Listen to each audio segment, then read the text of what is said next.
Me gustaría referirme en esta oportunidad a la charla que tuve en las 8ª jornadas de laboral y previsional organizadas por la comisión del mismo nombre, evento que tuvo lugar el viernes de la semana pasada. Elegí para esa oportunidad desarrollar algunas de las modificaciones que ha tenido la Ley de Contratos de Trabajo en el marco de una profunda transformación, diría yo, que busca en realidad volver gradualmente al primer texto ordenado que tuvo la Ley de Contratos de Trabajo en su momento en el año 1974. Recordemos que el gobierno del proceso le introdujo muy importantes modificaciones a esta ley que en la práctica son las que estamos actualmente aplicando. La actual conducción del gobierno nacional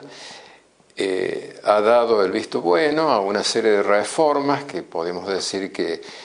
no implican un retorno pleno, por ahora al menos, sino ir modificando gradualmente que leyes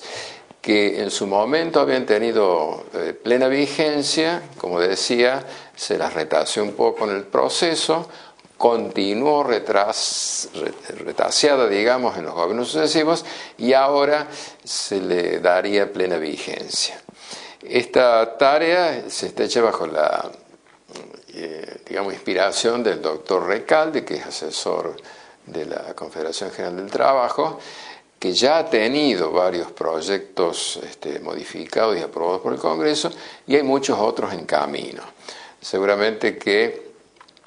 quienes visitan esta página del Consejo habrán tomado nota del proyecto, que por ahora es eso, solamente un proyecto, de la participación de las ganancias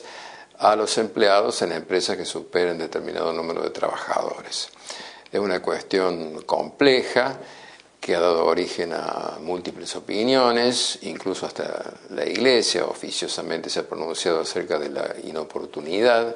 de esta modificación,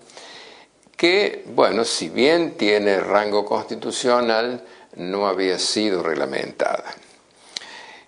Aquí tal vez, y recalcando nuevamente que es un proyecto y no una modificación ya sancionada por el Congreso, decimos que esta medida tendría dos aspectos principales. Uno, como el mismo nombre lo indica, la participación en la ganancia. El otro, que está un poquito más relegado o no considerado, pero que igualmente está implicado en la reforma, es el de la cogestión de los sindicatos.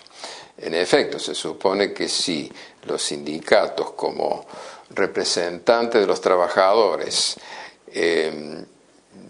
tuvieran que definirse frente a una ley ya aprobada de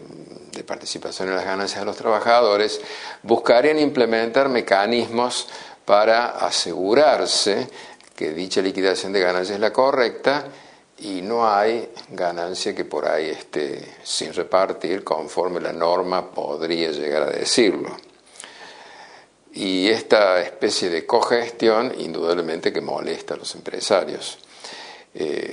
Otro punto también de posible fricción en cuanto a esta norma sería indudablemente el acceso que tendrían los sindicatos a información que la empresa puede perfectamente llegar a considerar que es confidencial.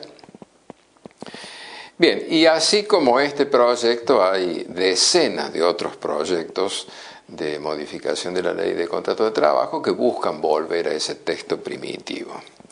Pero ya hay algunas normas que han sido efectivamente sancionadas e incorporadas al texto de la Ley de Contratos de Trabajo. Por ejemplo, una de las que tratamos en días anteriores fue la derogación del artículo 141 de la Ley de Empleo, que tiene que ver con las posibilidades de negociación de convenios colectivos de trabajo. En efecto, esta ley este artículo 141 disponía la prohibición de aplicar el salario mínimo vital y móvil como mecanismo de reajuste de los salarios pactados en las convenciones colectivas. Bueno, esto se ha derogado como una forma de dejar más libertad a la comisión negociadora, a la paritaria, pero ha merecido objeciones incluso en su momento de las mismas autoridades de la nación, que veían con preocupación que frente a un proceso de negociación colectiva de salarios que ya hubiera culminado,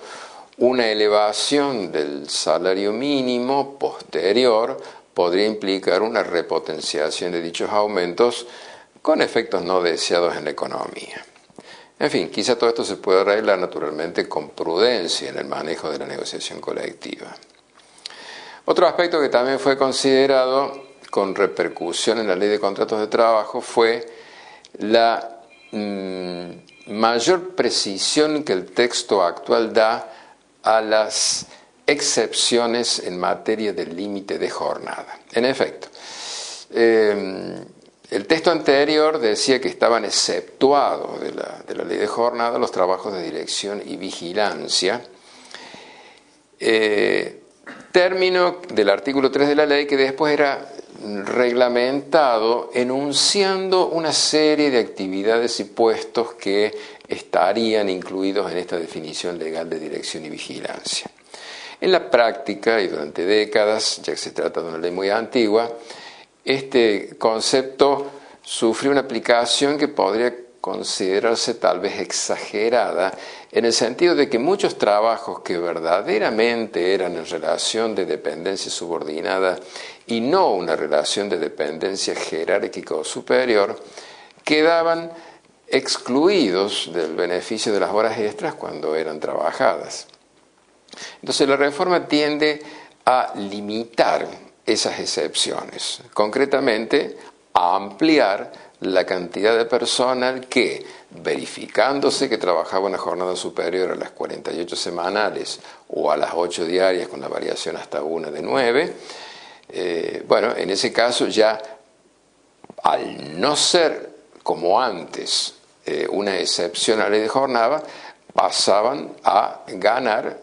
la hora con los adicionales del 50 o del 100% según fuera el caso. La excepción actual es solo directores y gerentes, con lo cual pasa a ser muy precisa y al mismo tiempo muy restringida. Queda una duda ahí al no haber sido derogado expresamente el artículo de la reglamentación, decreto 1615, sobre cómo podría llegar a aplicarse, pero en general la doctrina entiende que este artículo de decreto reglamentario también ha quedado derogado. Un punto también importante que si bien ya tiene algún tiempo esta reforma, es la vinculada con el ius variandi, que se denomina en derecho laboral, y que es la facultad del empleador de disponer modificaciones en el contrato de trabajo, digamos modificaciones que deben cumplir ciertos requisitos para no perjudicar al trabajador.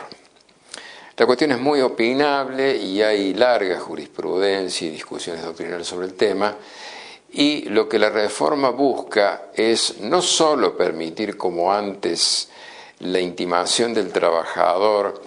y la posibilidad de darse por despedido si el cambio implicado verdaderamente lo perjudica, sino que se le confiere en el actual texto de la norma el derecho al restablecimiento de las condiciones anteriores, lo cual se podría hacer, de acuerdo al nuevo régimen, conforme a un procedimiento sumarísimo que no obliga al trabajador a colocarse en situación de despido.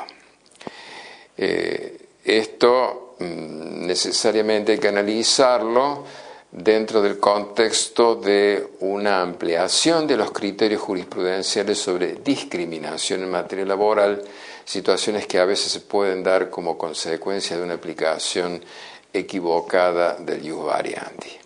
Entiendo que va a haber que estar muy atento a la evolución de ambas cámaras del Congreso en cuanto a la sanción de nuevas leyes laborales, ya que,